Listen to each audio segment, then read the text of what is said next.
সামনেই কিন্তু আসছে শীতকাল, আর শীতকালে পিঠে খেতে আমাদের সবারই খুব ভালো লাগে। তবে পিঠে বানানোর অনেক ঝামেলা থাকে আর অনেক সময়েরও প্রয়োজন হয়। যাদের হাতে এত সময় নেই তারা কিন্তু এই চটজলদি রেসিপিটা দেখে নিতে পারেন। খেতেও দারুণ টেস্টি হয় আর বানানো খুবই সোজা।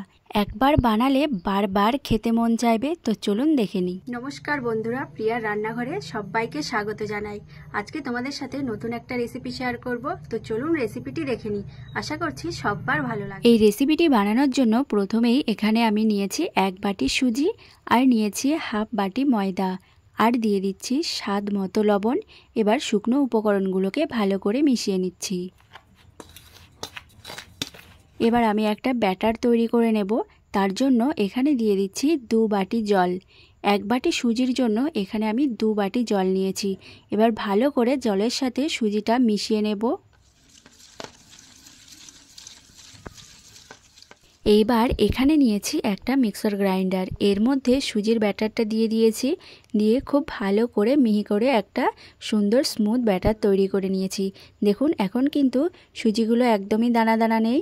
এবার এগুলো একটা মিক্সিং বোলের মধ্যে নিয়ে নিচ্ছি।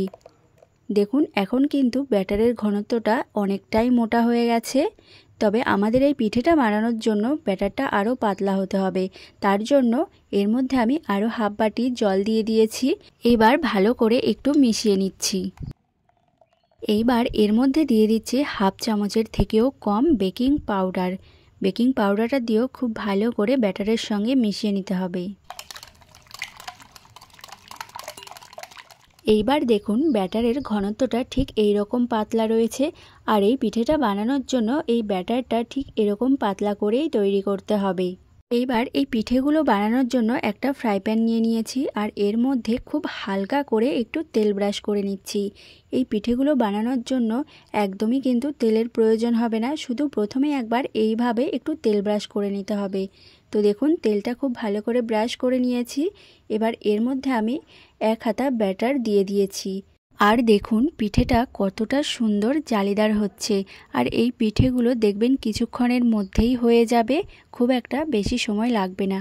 আর যখন এই পিঠেটা হয়ে যাবে দেখবেন কড়াইয়ের দিক থেকে এইভাবে ছাড়তে শুরু করেছে, তখনই এইভাবে একটু ভাঁজ করে নিতে হবে। আর দেখুন পিঠেটা কতটা সুন্দর হয়েছে। এই পিঠেগুলো লো আঁচে কিন্তু ভেজে নিতে হবে। তো বাকি সবগুলো পিঠে আমি ঠিক এইভাবেই ভেজে নিচ্ছি। আর পিঠেগুলো খেতেও দারুণ লাগে। পিঠেগুলো যতটা পাতলা হবে দেখবেন ততটাই নরম তুলতুলে হবে খেতে।